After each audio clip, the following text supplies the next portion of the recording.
"Your coffee is getting cold," the caller said. Mara Quinn looked at the cracked blue mug beside her microphone. She had not mentioned the coffee during the broadcast. She had not mentioned the mug either. The caller's voice was calm and low, almost too clear for a telephone connection. Mara glanced through the studio window. Owen Price sat inside the control room, with one hand resting on the mixing console. He shook his head. He did not recognize the caller. "How do you know there's coffee here?" Mara asked. The man ignored her question. "The red pen is about to fall off your notebook." Mara looked down.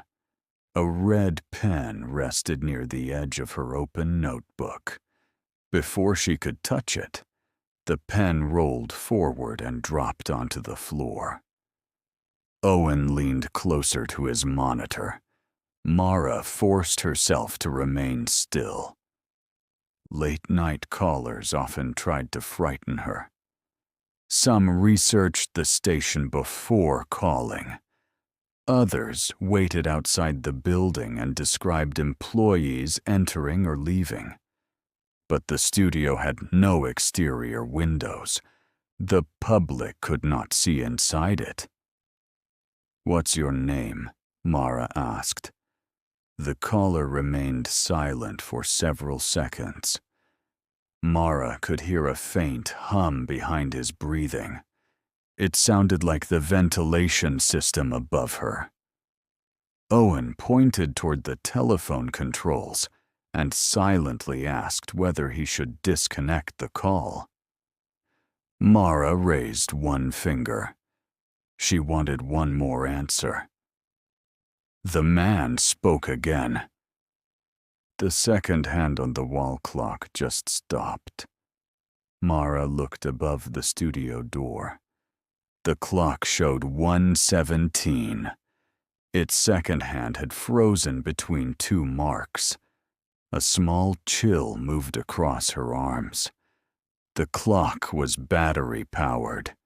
It was not connected to the station's electrical system. Owen checked the time on his console, and then looked toward the same clock. He reached for the telephone controls. "Wait," Mara said. The caller laughed softly. "You weren't talking to me." Mara lowered her voice. "Where are you?" The faint hum behind the caller disappeared. The line became completely quiet. Then he answered, "I'm standing outside your studio." Mara looked toward the soundproof door. A thin black shadow stretched beneath it. At first, it resembled the shadow of someone standing in the corridor. Then it widened until it formed two dark shapes beneath the door, like a pair of shoes facing inward. Mara pushed her chair away from the desk. Owen immediately opened the security camera feed. The corridor appeared on a monitor inside the control room. It was empty. The lights were functioning. Both doors at the far end were closed. No one stood outside Mara's studio. Owen changed to the second camera. It showed the same corridor from the opposite direction. The floor between the cameras was empty. Mara looked back at the door. The shadow remained beneath it. "Can you see me now?" the caller asked. "No." "That's because you're looking at the wrong screen." Owen disconnected the call. The telephone line went silent. Mara removed one side of her headphones and listened to the room. The building's ventilation system hummed above her. Nothing moved outside the door. The shadow was still there. Owen spoke through the internal communication system. "Do not open it." Mara nodded. Owen locked the exterior corridor doors remotely and called Grant, the night security officer. Mara watched the empty hallway monitor while they waited for him to answer. A pale line of static crossed the screen. For one frame, a dark shape appeared directly in front of the camera. Then the corridor was empty again. Grant answered Owen's call from the lobby.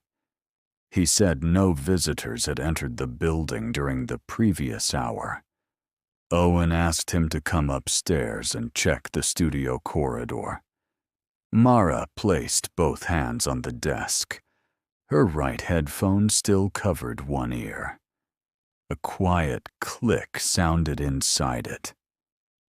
The disconnected caller line illuminated on Owen's console. He had not accepted another call. Mara heard the man breathing. His voice returned only through the left side of her headphones. "He shouldn't have done that," the caller said. The shadow beneath the door moved forward. It crossed the narrow strip of carpet and stopped beneath Mara's chair. Mara pushed her chair backward. The shadow beneath it remained still. Owen left the control console and approached the glass separating the two rooms. He could see the dark shape on Mara's carpet. He could also see the security monitor behind him. The corridor outside her door was empty. Grant's voice came through Owen's phone. "I'm in the stairwell."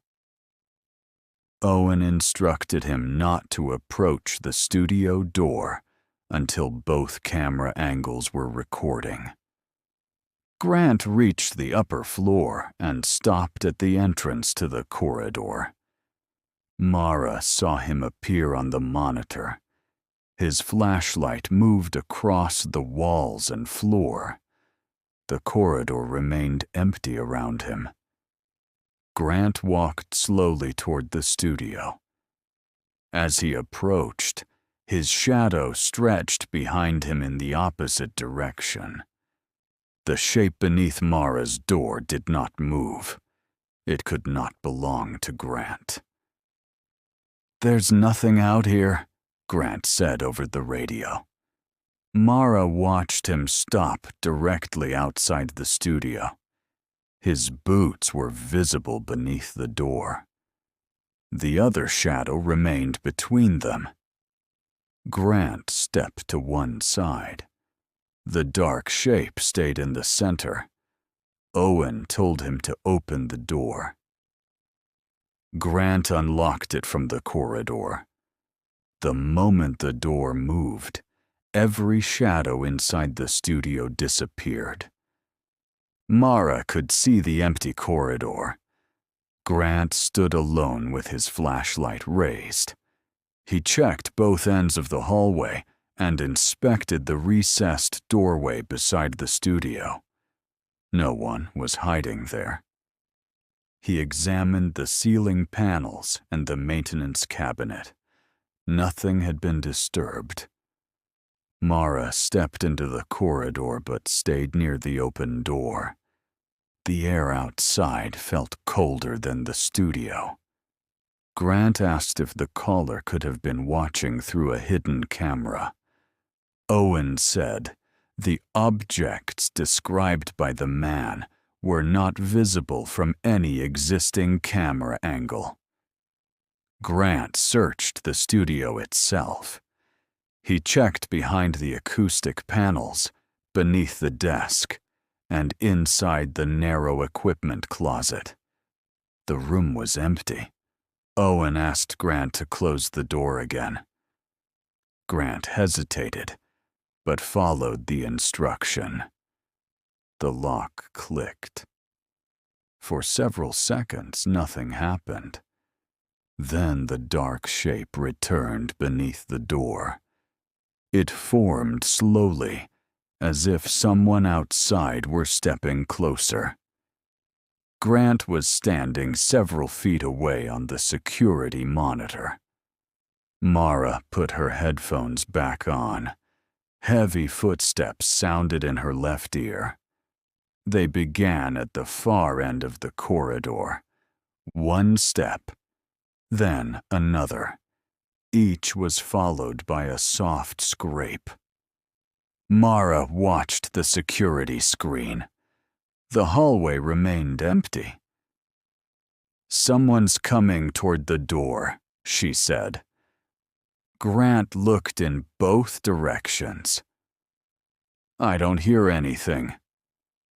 Owen activated the studio microphone and examined the audio display. Sharp peaks appeared each time Mara heard a step. The microphone was detecting the sound. Grant, standing in the same corridor where the footsteps seemed to originate, heard nothing. The final step stopped outside Mara's door. The shadow darkened. Owen reviewed the call routing information. The incoming connection had not originated from a public telephone number. It had come from extension 14. Grant recognized the number. Extension 14 belonged to the old production room in the basement. The room had been closed after water damaged its equipment. Its telephone line had been disconnected years earlier. Grant returned to the stairwell and went downstairs.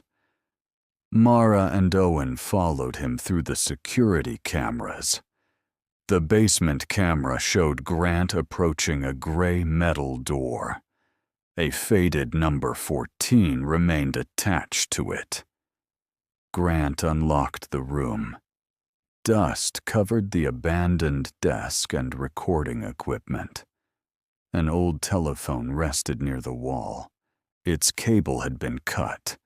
Grant lifted the receiver. Mara heard her own broadcast coming through Grant's radio. It was her voice from several minutes earlier, asking the caller where he was. The disconnected telephone repeated the question. Grant dropped the receiver. It struck the desk and swung from its severed cable. The voice continued. Owen shut down extension 14 from the main console. The basement telephone fell silent. A new line illuminated immediately. This time, the call appeared to originate from Mara's studio. The microphone in front of her turned slightly toward the door. The man's voice entered her headphones. "Now, I'm closer." Mara looked down. The shadow beneath the door no longer resembled a person standing outside. It had widened near the floor. Its upper edge rose against the door, as though someone on the other side had lowered himself to his knees. Then the shadow of a hand appeared beneath the gap. One finger slid slowly across the carpet toward Mara. Mara lifted her feet from the floor. The finger-shaped shadow stopped beneath the edge of her desk. It had no thickness and disturbed nothing it crossed. Owen disabled every incoming telephone line. The illuminated buttons on the console went dark. The man's voice vanished from Mara's headphones. The shadow remained. "Take them off," Owen said through the studio speaker. Mara removed the headphones and placed them on the desk. The shadow began to withdraw. It moved away from her chair and disappeared beneath the door. Owen stared at the silent audio display. "I think it needs you to hear it." A disconnected backup headset lay inside a drawer beside Mara. A faint ringing came from it. Mara did not touch the drawer. The ringing stopped after 3 seconds. Then the man's voice spoke through the thin wood.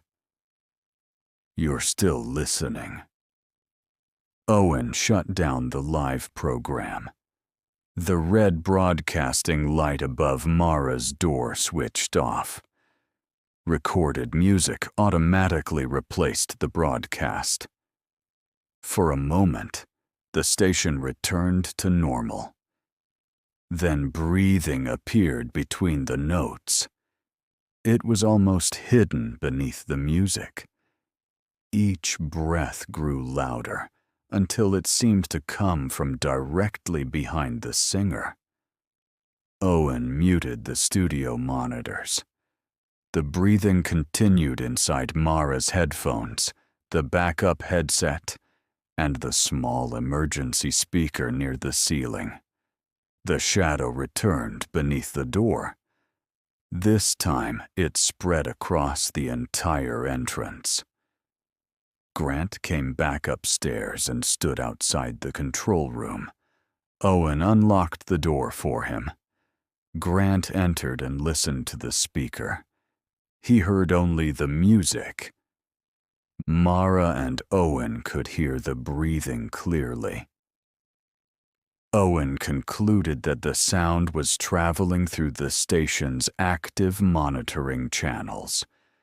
The entity was not inside a telephone line. It was using anything connected to the broadcast.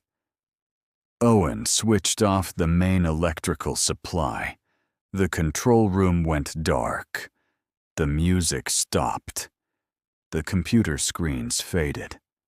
Mara's studio disappeared into blackness. For 2 seconds, there was complete silence. Then the emergency system activated. Dim red lights appeared along the floor. The broadcasting sign above Mara's door flickered back to life. A battery-powered announcement instructed listeners to remain tuned during the interruption. The man breathed beneath the recorded message. Mara moved toward the interior door, connecting her studio to Owen's control room. She pressed the release button. Nothing happened. The electronic lock had frozen when the emergency power activated. Owen entered the override code. The panel rejected it.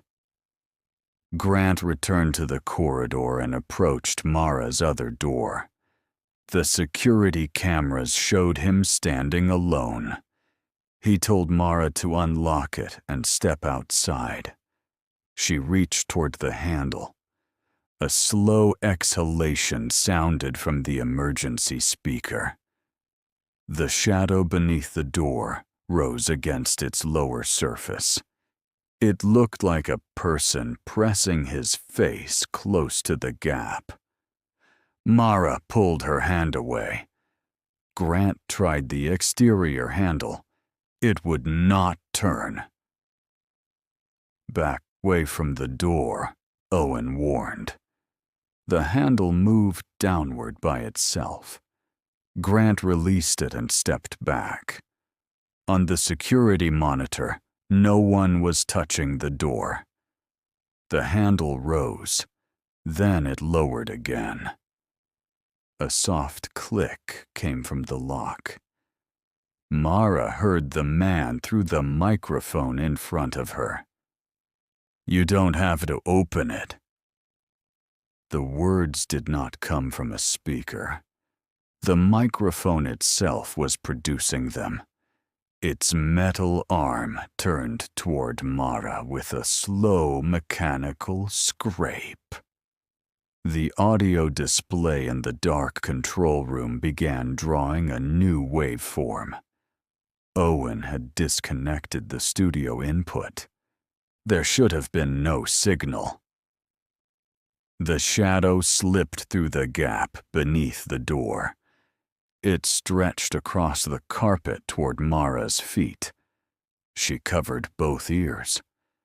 The shadow continued moving. The empty presenter's chair rotated toward the microphone. Its cushion sank as though someone had sat down. Grant struck the control room door with a fire extinguisher. The reinforced glass cracked, but did not break. Owen searched the emergency system menu. Software controls were no longer responding. The only way to stop the remaining audio channels was to disconnect the backup server physically. It stood inside the technical room behind the control booth. Owen told Grant where to find the battery cables. Mara backed against the wall. The microphone followed her. The man's voice came from its metal casing. "I only need you to hear me." The shadow reached the wall and began climbing toward her. Owen and Grant entered the technical room behind the control booth. Rows of inactive equipment filled the narrow space. Only the emergency server remained illuminated. Its battery indicator showed 38 minutes of power. Owen pulled the main audio cable. The emergency announcement stopped. Inside Mara's studio, the shadow froze halfway up the wall. The microphone remained pointed toward her. A thin whisper continued from the ceiling speaker. Owen disconnected a second cable. The red broadcasting light began to flicker. The shadow retreated several inches. Grant found the battery unit beneath the server rack. Its access panel was secured with 2 metal screws. He forced the edge of the fire extinguisher beneath the panel and pulled. The first screw broke free. The second held. The shadow resumed climbing. It reached Mara's shoulder and spread across her coat. She felt no pressure, only an intense cold passing through the fabric. The empty presenter's chair rolled closer. Mara kept both hands pressed over her ears. The man's voice no longer came from the equipment. She heard it inside the bones of her jaw. "Listen." Mara closed her eyes. Owen pulled another cable. The studio microphone dropped toward the desk. The whisper weakened. Grant struck the battery panel again. The remaining screw snapped. He reached inside and found 2 heavy power connectors. The first came loose immediately. The emergency lights went out. The second connector was trapped behind the server frame. Grant could not reach it with his hand. Owen pushed the rack away from the wall. Its wheels had rusted against the floor. Together, they forced it forward several inches. Inside the studio, the shadow covered Mara's neck. The cold reached the side of her face. A shape formed in the dark reflection of the studio window. It resembled a man sitting at her desk. His head was bent toward the microphone. Mara did not open her eyes. Grant reached behind the rack and pulled the final connector. Every remaining light went out. The voice stopped. The cold vanished from Mara's skin. When the ordinary building lights returned, the carpet was clear. The presenter's chair stood beside the desk. The microphone faced forward again. Owen released the interior door manually. Mara crossed into the control room without looking behind her. Grant opened the corridor exit. No shadow waited beneath it. The three of them left the building and called the police from the parking lot. Officers searched every room. They found no intruder and no sign that anyone had entered the locked basement. The severed telephone in production room 14 could not carry a signal. The station's call records contained no incoming connection during Mara's broadcast. By morning, the incident had been classified as an unexplained technical failure. Mara refused to return to the studio. Owen copied the overnight recording before investigators removed the equipment. The audio file should have ended when he disconnected the emergency server. Instead, its duration extended 4 minutes beyond the shutdown. Owen opened the final section with the computer volume set low. The first minute contained complete silence. During the second minute, something scraped across the studio floor. The sound resembled the presenter's chair rolling toward the desk. A cushion compressed. Metal creaked as the microphone arm lowered. Owen paused the recording and checked the studio camera. The room had been empty during those 4 minutes. Mara, Grant, and Owen were already standing outside. He resumed playback. Breathing began near the microphone. It was slow and controlled. The sound grew closer until the speaker distorted with every exhalation. Owen reached for the volume control. Before he could mute it, the man spoke. She stopped listening. The recording fell silent again. Owen watched the remaining seconds move across the screen. A faint tapping began inside the left speaker. 3 taps. Then 2. The voice returned much closer than before. You haven't.